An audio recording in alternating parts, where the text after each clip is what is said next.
So good afternoon, everyone. Apologies if people are still joining, but we're conscious that we have only half an hour to take you through the things we're going to talk about today. So we will get going. So I'm Lynsey Oakdene. For those of you that don't know me, I'm a director at Walker Morris, and my colleague Kathryn Vickers is also presenting with me. She is a senior associate at the firm, and we both deal with procurement law issues.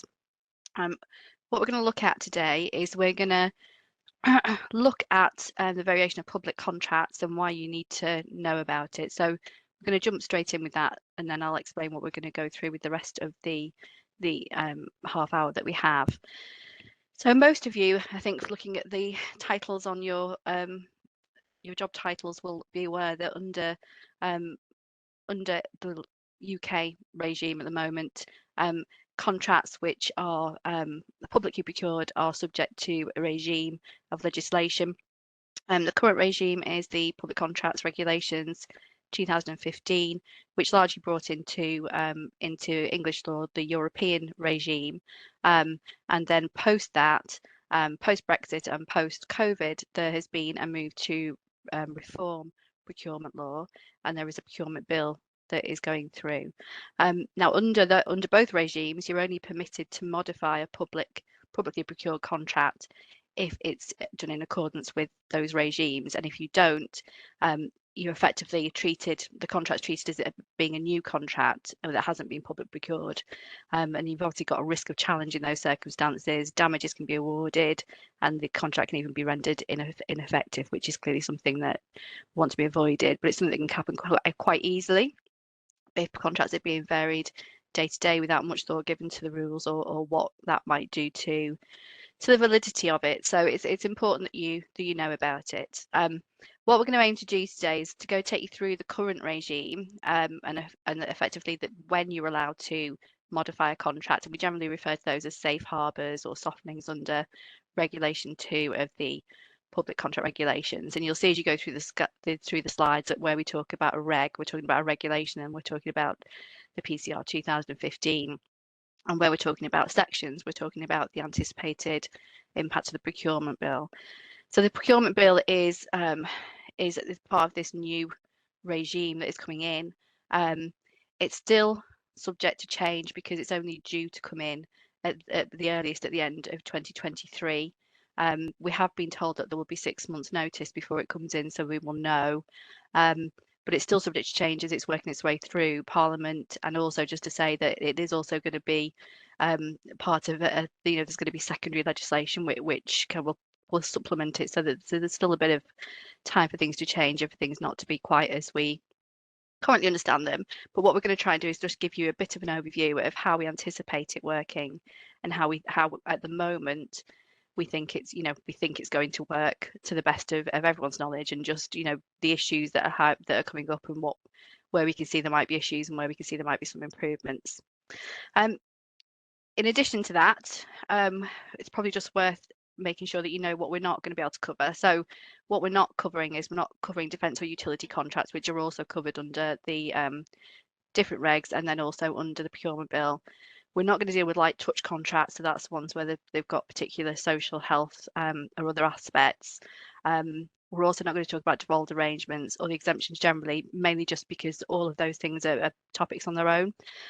We originally were going to deal with direct awards in this talk, but we realised that it was going to impinge too much on the time to give to variation. So what we are going to do is a follow up on that, and we're going to do another mini webinar like this in February. So we will circulate details of that following this, so that you can follow up if you want to kind of complete the circle in terms of how else you might be able to use the provisions. So first things first, I'm going to hand over to Kathryn, who is going to take you through the first 4 safe harbours that are under the regulations, and then also how the procurement bill is anticipated to impact on those. Kathryn? Thanks, Lynsey. So as Lynsey said, I'm going to run through 4 of the 6 safe harbours under the Regulation 72 of the current regulations, and I'll also run through their equivalent provisions in the bill, so we can highlight any key differences and point out how we think things are going to change or stay the same. The first one is where a modification is provided for in the contract, and that's at Regulation 72 1A of the current regulations. It applies where the variation has been provided for in clear, precise and unequivocal terms in the original procurement documents. But those terms do need to state the scope and nature of the possible variations which can be made, so the types of variation and what exactly can be changed. And they must also state the conditions when the variations can be made. So in other words, any process which needs to be followed, or the circumstances which need to arise in order for a change to be permitted. So clearly a carte blanche variation clause permitting any variation at all wouldn't be caught by this safe harbour, but a carefully drafted benchmarking, market testing or similar price review clause, should be caught. And regulation 72(1)A does actually give that as an express example, a price review clause. In theory, the safe harbour applies regardless of the monetary value of the change, but there is a requirement that the overall nature of the contract isn't changed, and clearly a huge increase in value could change the overall nature.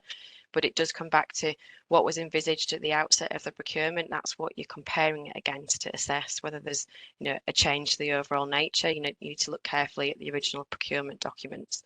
Would a reasonably well-informed and diligent tenderer have understood those terms to mean that a change of this nature could be made? And you need to look at things like the value and description in the contract notice and the CPV codes, the tender documents, and the draft contract. And then something else to think about as well when you're relying on this safe harbour is whether you've actually followed the process that's set out in the review clause in order to make the change. There's some suggestion among commentators that if you haven't, then you can't rely on the review clause. And we're aware that there's currently a case that's going through the courts on this point, and we're keeping an eye out for the judgment on that. So look out for our update, even when a judgment is released. The equivalent provisions in the bill are at Schedule 8, Paragraph 1, and there's a slight change in language. It allows a modification where the possibility is unambiguously provided for in the contract as awarded and in the tender or transparency notice. So unambiguous could potentially be interpreted more broadly than clear, precise and unequivocal. And obviously there's no longer any stated requirements as to what details need to be included in the clause and what exactly needs to be unambiguous. And potentially it could just be unambiguous that the parties can agree any change they like, but I don't think I'd be advising clients to interpret it in that way unless there's some clearer guidance from government or the courts that that's how far these kinds of review clauses can go. And there's no longer the example given of a price review clause, but that was only ever an example anyway, and there's still no monetary limit onto this. So if it is much broader, then it is quite significant. Potentially quite significant changes could be made, but it still can't change the overall nature of the contract. So the next safe harbour is where there's a need for additional supplies, goods, services or works. It's currently at Regulation 72(1)B, and it applies where additional supplies by the original contractor have become necessary and were not included in the original procurement documents, and where a change in contractor cannot be made for economic or technical reasons, and where it would cause significant inconvenience or substantial duplication of costs.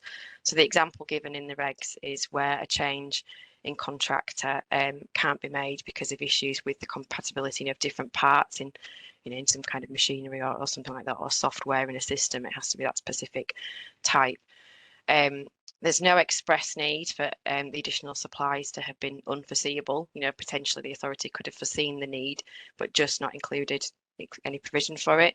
But there is a requirement for the supplies to become necessary, so that just does suggest that it should really be a new need and not something that existed all along. The modification can't increase the price by more than 50% of the original value, and that applies to each modification. So each time you make a modification, then you're looking back to the original value rather than the value as increased by previous modifications.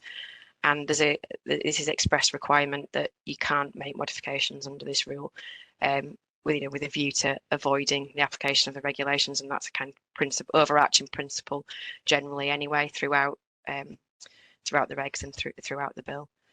The equivalent provision in the bill is at Paragraph 8 of Schedule 8. It allows a modification which provides for additional supplies if using a different supplier would result in supplies which are different from or incompatible with those already supplied under the contract. And if the authority considers that the difference or incompatibility would cause disproportionate technical difficulties or other significant inconvenience, and there's a similar limit on the amount of the price increase. So there is a slight change in the language, some of which I've highlighted in bold on the slide. And all of those changes seem to me to make it easier for a contracting authority to rely on it. There's no longer a requirement for the additional supplies to become necessary. The phrase "cannot be made" has been changed to "disproportionate," which seems to be less onerous. The 50% limit now relates to the estimated value of the contract rather than the original value, and that estimated value is defined as the current value for the time being. So if there've been price increases and an increased value since the original award, then you look at that increased value when assessing whether it's for more than 50%. So it potentially allows for much more high value changes to be made. And it's also now a subjective test of whether the authority considers there would be disproportionate difficulties or significant inconvenience and substantial duplication, of course, whereas previously it was, it was a kind of matter of fact question. So that's it on additional supplies. And the next safe harbour is where a modification is needed due to unforeseen circumstances. It's currently at Regulation 72(1)(c). It applies where the need for modification has been brought about by circumstances which a diligent authority could not have foreseen. And there can't be a change to the overall nature of the contract, and any increase in price can't exceed 50% of the original contract value. So I've obviously commented on the overall nature and the increased value previously, but so the question on this one really is whether a diligent authority could have foreseen the need. If an authority is prepared well and didn't foresee it, then it's a good argument that it wasn't foreseeable. The recital to the directive gives some kind of helpful guidance on what would be needed by a diligent authority, and it suggests that the authority's circumstances and the nature of the contract is relevant. So the task of thinking about what might happen and what a diligent authority will be expected to do is a kind of proportionate exercise to the contract that's being awarded. And a good example of this from recent times is obviously COVID and the Ukraine war. Although they weren't foreseeable before they all started, I think we would all agree that the impact of them is now foreseeable, and authorities are probably expected to be better prepared for those. And that's something that is kind of a bit of a focus at the moment on supply chain resilience. And Lynsey's going to talk about one of the new provisions in the bill where it's a materialisation of a known risk, which potentially issues like COVID or Ukraine war could potentially fall into.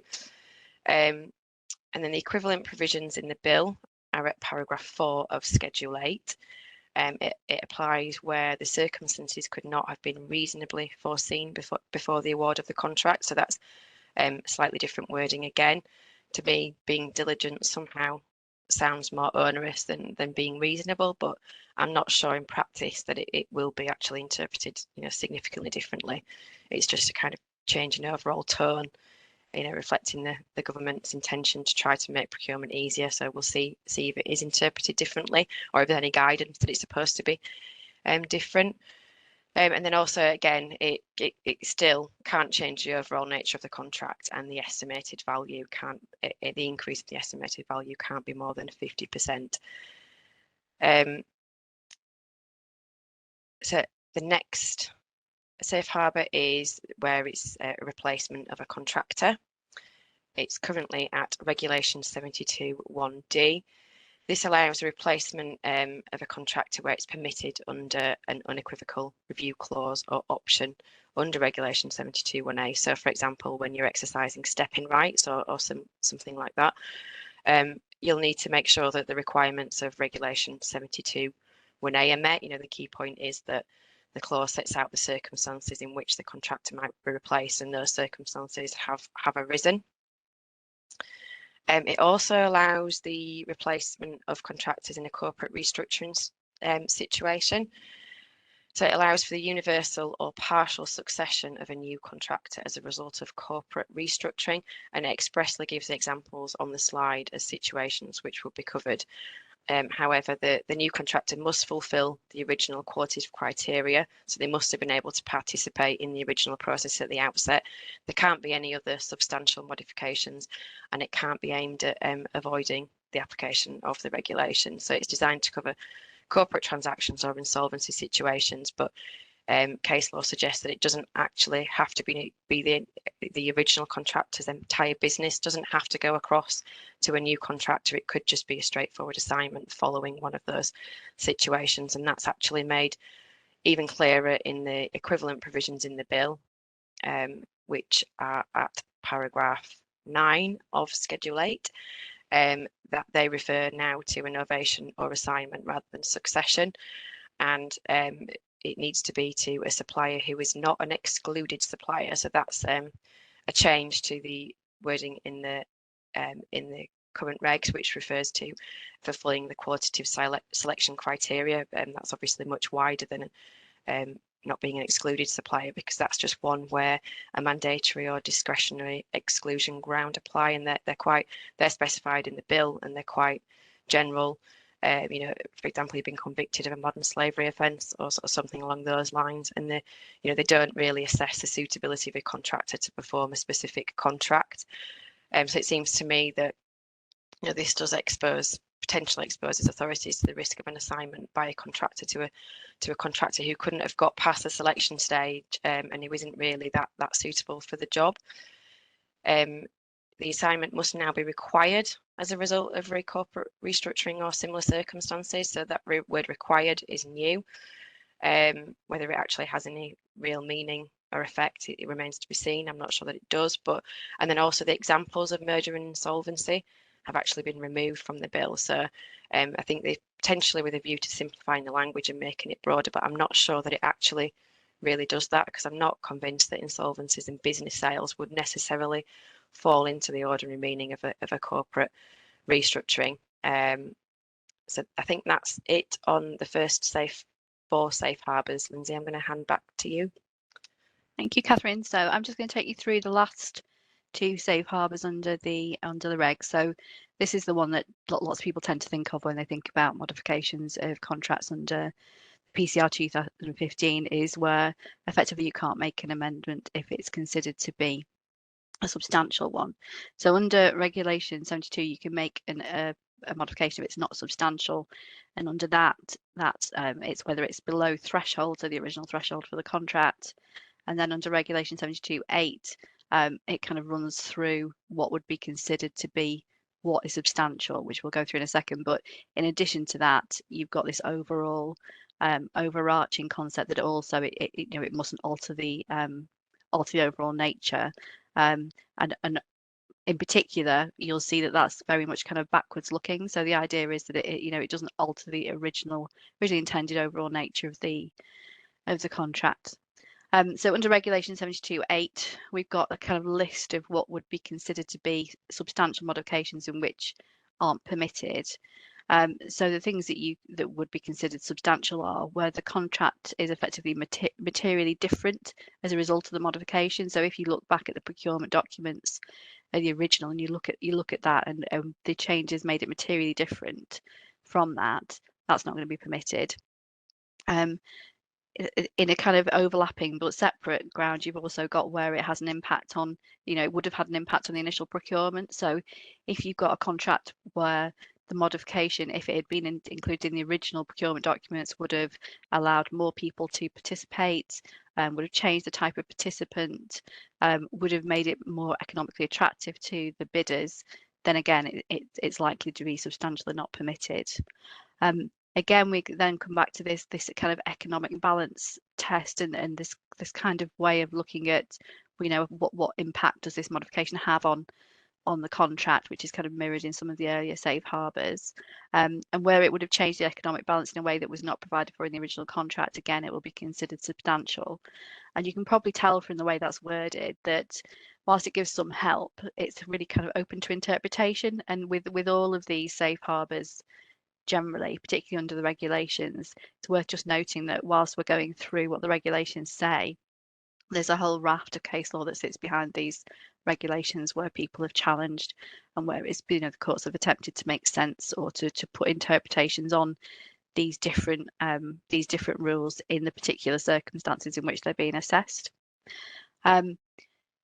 Another one is where it extends the scope considerably, and generally what you're looking at there is when it kind of changes what you're doing under the contract. So on the face of it, you would think that, if you had something that really,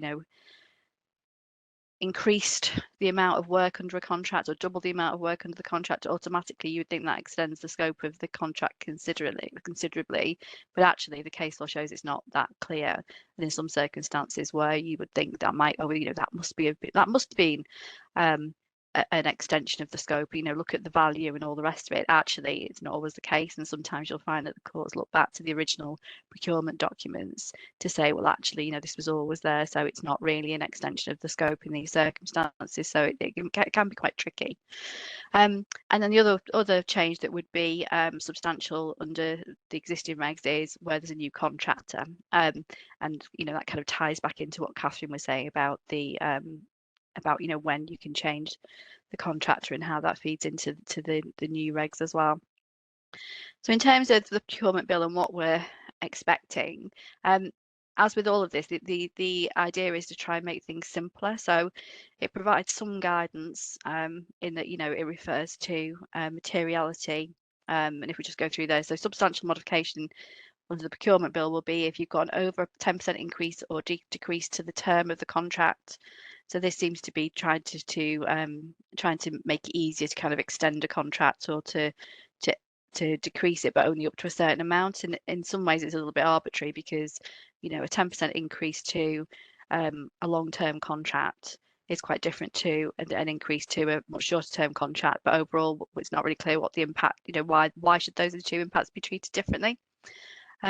We've still got this change to scope of the contract included, which is the change to the goods and services or works. But you'll see here that we've got this materiality concept that's been brought in. So, it's not just a change of it from what was originally intended. It's got to be material to it. So again, you can see that there's going to be some discussion around what does that mean in the context. And, it's not clear at the moment what that is intended to cover, but it's probably welcome. And then again, we've got this idea of changing the economic balance in favour of the contractor, but with this materiality provision included, which just makes it a little bit more, you would hope, a little bit more practical. But one of the key changes between the provisions, I think, in terms of the old regs and the new bill, is that whereas in the original regs, you're very much looking back to the original procurement and trying to assess what would be different. You don't have that in this new section 69.3. There's no kind of mention of it. So it's not sure whether that's just because they're trying to simplify the drafting or whether that will still be there. But at the moment, it's certainly not provided for. And then the last modification is where you've got a below threshold modification. So under the current regs, this is where you've got something that's below the original threshold for the contract to be entered into, and it's between 10, it's got to be 10% or less of the initial contract value for goods or services, or 15% or less for the for works contract. And in addition, you've got this overall nature of the contract, mustn't be altered. You're still looking back to check that you're not changing something to something that it wasn't originally intended to be. So the bill's provision on this are quite similar. You've got an estimated value can't be increased or decreased by 10% for goods or services, or 50% for works. You've got an aggregated value of the modifications, must be less than the thresholds. That means you need to kind of look back to other modifications and take those into account. And again, the scope of the contract needs to not be merely materially changed. So you can't completely change what it deals with.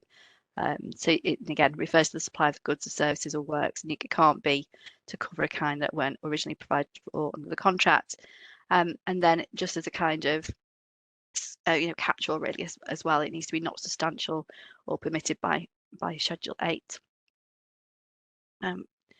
So they're the kind of what changes the safe harbours, but there are also some additional new safe harbours that are introduced by the Act. So one of, there's just a few, and there's a few bits of interest which we'll just come on to, but one of the new safe harbours is where there's urgency and to protect life. So this is really a bit of a natural extension of where you can make a direct award because of urgency and because of the protection of life, and is all kind of COVID linked to a large extent. So what this allows is where you could have made a direct award under Section 39, which we will talk about in our next webinar. You can instead you can extend the contract to do that, and you can do that validly where there's no overriding public interest. And in addition, you've got the award can be made where there's extreme and unavoidable urgency under Schedule 5, paragraph 313, or you can do regulations in Section 40, which again is direct award to protect life. So there's a kind of similar theme through them all, but they're all designed to deal with where you've got an emergency, where you've got an overriding need to do something quickly, and there's justification to sidestep the rules. And again, there's not a huge amount of guidance provided in the changes on this, but you can kind of see where it's going and why the softening's been included. Another additional safe harbour, and this is a bit of a funny one really, is this materialisation of a known risk, which Kathryn mentioned earlier. So this is not designed to be where there's something unforeseeable, or where a diligent contractor contract authority wouldn't have picked it up. This is where you've got a risk that you know about, you identify it at the outset, it's a known risk, and it's something that the contracting authority considers could jeopardise the satisfactory performance of the contract. So notice it's subjective, it's something they think could jeopardise the satisfactory performance, but it's something that couldn't be addressed in the contract as awarded, but was identified in the tender or the transparency notice, and which must include the possibility of modification. So not only do you have to be aware of it, you also have to set it out at the outset and say, that you might have to modify for it. So an interesting one, but whether it's actually of much practical use probably depends on how it's applied. So these additional tests in this slide mean it's more difficult. So it needs to be not the result of an act or omission of the contracting authority or supplier. Can't be. The contract mustn't be able to be performed to the authority's satisfaction in light of this risk. So again, it's like the authority's view on whether the contract can be performed. It needs to go no further than is necessary, and it needs to be in the public interest that it's dealt with this way. There's an express obligation that the contracting authority has to think about whether a new contract would be the better way of dealing with this. And it needs to be, they say, well, it's not in the public interest in these circumstances. And then in addition, you've got this kind of, the contract value modification can't be more than 50%, although you kind of query if you make out all the other tests, why do you need that as well? But it's an interesting one, but practically you can see it's going to be quite a limited set of circumstances where it would be able to be used. And then just a few other provisions in relation to permitted modifications that come up in the bill. And then first is this concept of convertible contract. So the concept here, and it appears to be a sensible one, is that where you've got a public contract which is modified so that it then becomes of a level where it would otherwise have been a public procured contract, then the regime applies to it. So if you try and modify a contract that never used to be a public one of these regulated contracts, it would become that and fall under the rules. In addition to that, there's now a requirement that you have to publish a notice when you're about to modify a contract. So whereas you used to have to say that you had modified a contract in some circumstances, now you're going to have to say I am going to modify this, and you can give a notice before that.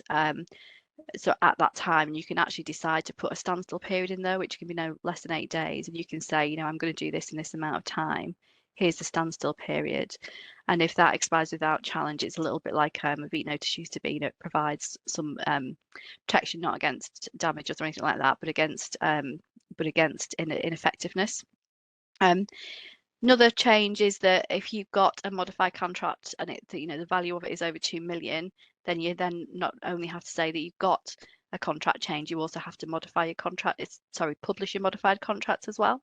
So that's that's something to be borne in mind if you're going to have to modify that, whether you want to publish your contract. And then just finally, and apologies, I know I'm going quite fast here.